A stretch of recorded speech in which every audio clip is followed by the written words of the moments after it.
Marco e Davide Frigo, due fratelli, due ciclisti con la stessa passione. Il primo professionista con la Israel Premier Tech, il secondo Davide Juniores del team Tiepolo. Che stagione è stata, Marco? Un resoconto?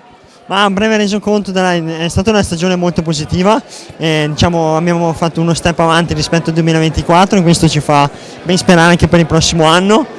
Conto la prima vittoria da professionista, che è un altro bel traguardo, e dai, comunque un bilancio più che positivo. Davide, anche la tua è stata una stagione ottima, sei fresco di tricolore con la tua squadra, il team Tiepolo, che fra l'altro è una squadra friulana. La tua come la definisci la stagione? Anche per me è stata una stagione veramente positiva in cui sono cresciuto veramente tanto, e appunto cogliere e alzare le mani qua in Friuli con una squadra friulana come il team Tiepolo è veramente una doppia vittoria. Con Bruno, con Eliana e con gli amici appunto quindi nella pista di Pordenone abbiamo un legame particolare, come ce l'abbiamo con il Friuli, entrambi abbiamo corso con il Tiepolo, e tutte le persone che erano qui questa sera sono anche nostri tifosi, quindi super amici della pista. Ci sono diversi anni di età, tuo fratello ti ispira, l'anno prossimo passerai Under 23 e ci sono belle notizie. Sì, l'anno prossimo passerò con una squadra development e quindi sono veramente contento, speriamo ci sia anche l'occasione di incontrarci in gruppo con Marco, in fondo al gruppo con Marco, dai, a fare qualche battuta. Marco, tu sei cresciuto tanto, so che vi allenate spesso insieme, hai tanto da insegnare a tuo fratello. Cosa pensi di lui e cosa ti aspetti dal tuo 2026? Ma dai, Davide come ha fatto una bellissima annata, ha dimostrato di crescere, ha dimostrato di avere dei valori da corridore, e vedremo il suo futuro. Credo che io ci sarò sempre a dargli consigli, a dargli una mano quando avrà bisogno, però ora si rimboccherà le maniche da solo, passando in una development all'estero, e speriamo appunto, come ha menzionato lui, di fare qualche battuta in gruppo insieme, e magari già il prossimo anno, nel 2026, ecco, sarebbe già una bella soddisfazione per il prossimo anno, mentre poi a livello personale vediamo, dai, comunque di continuare su questa strada di crescita, cogliere magari qualche risultato in più, qualche alzare le braccia al cielo ancora, e sarebbe già un buon 2026.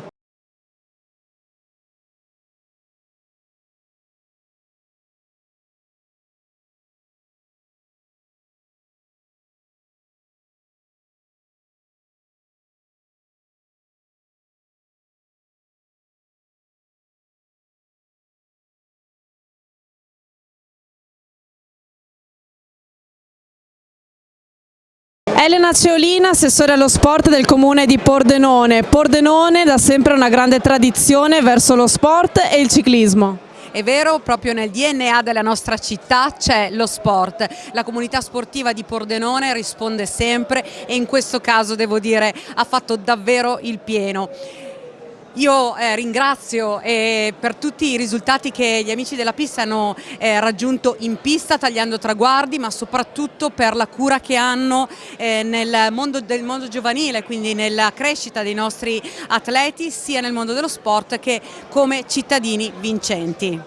La 6 giorni di Pordenone anche quest'anno è stato un successo che lei ha vissuto da vicino. Sì, decisamente mi sono trasferita lì perché meritava, e ci hanno tenuto in sospeso non solo la velocità, la resistenza, ma anche gli scatti, proprio quella magia che accade, l'imprevisto, l'improvviso, e ci ha tenuto davvero con il fiato sospeso. È stata una meravigliosa settimana di ciclismo.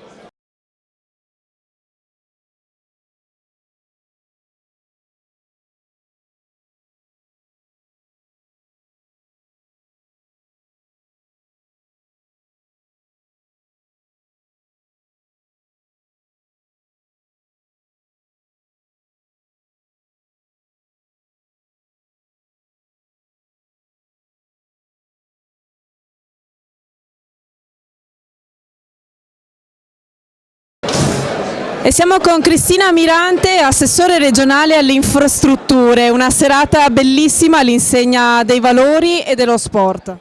Assolutamente, riuscire a unire il volontariato, le associazioni sportive, gli atleti, gli appassionati, tutti i sostenitori del mondo del ciclismo, gli amici della pista riescono a fare tutto questo e quindi la Regione come può non essere al fianco di un'associazione così virtuosa e così importante? Il velodromo Ottavio Bottecchia ha bisogno di una copertura, se ne parla da tanto, è un progetto che si sta sviluppando e si inizia a vedere uno spiraglio di luce. Sì, la Regione ha stanziato già l'anno scorso, ormai da più di un anno, che è finanziato per 3 milioni di euro questo intervento. Il progetto c'era ma andava aggiornato con i tempi e ovviamente con i nuovi costi.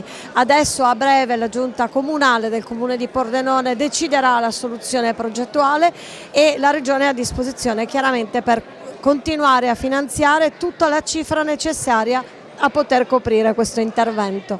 L'obiettivo che ci vorremmo porre è chiaramente quello del 2027, ma comunque sia l'importante è riuscire ad arrivare a coprire il velodromo, garantire la possibilità di allenarsi e di poter fare le gare tutto l'anno.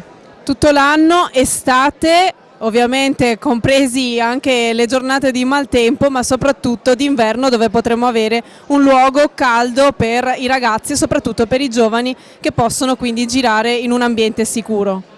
Sì, soprattutto questo, avere la possibilità di imparare questo sport in un contesto sicuro. La strada sappiamo quanto sia complessa, soprattutto per i nostri giovani, e quindi avere la possibilità di avere un luogo che per tutto l'anno coperto, indipendentemente dalle intemperie e dalla temperatura, possa garantire sia ai ragazzi e chiaramente agli atleti di poter svolgere la loro attività senza limitazioni.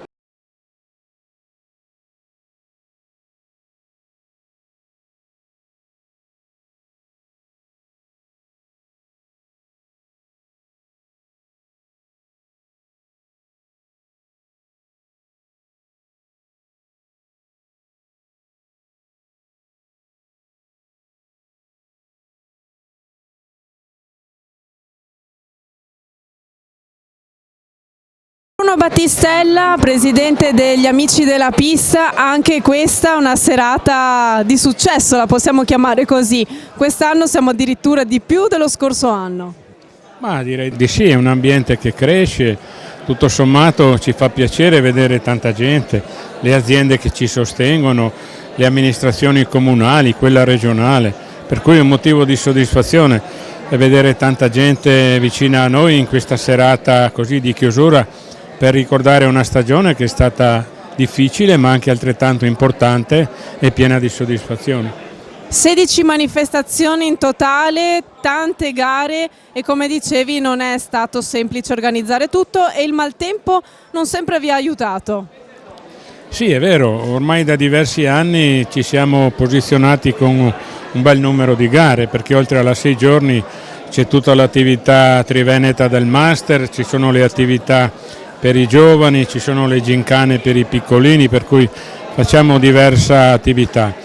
Quest'anno il maltempo purtroppo ci ha castigati in più di un'occasione, abbiamo avuto l'acqua quasi in tutte le nostre manifestazioni che abbiamo dovuto rinviare o al giorno dopo o alla settimana dopo o addirittura in alcune occasioni riprendere alle 10 di sera per finire a mezzanotte e mezza o oltre. Però abbiamo sempre messo in cantiere tutto quello che ci eravamo prefissati di organizzare e di fare e credo che questa sia un'ulteriore testimonianza della bontà e delle capacità organizzative di tutto questo gruppo che è fatto di volontari e di appassionati che ha ereditato questo velodromo intitolato a Bottecchia e che sta cercando di portare in alto nel migliore dei modi in memoria di questo grande campione e in rispetto anche di una città e poi per coltivare quella che è la nostra passione.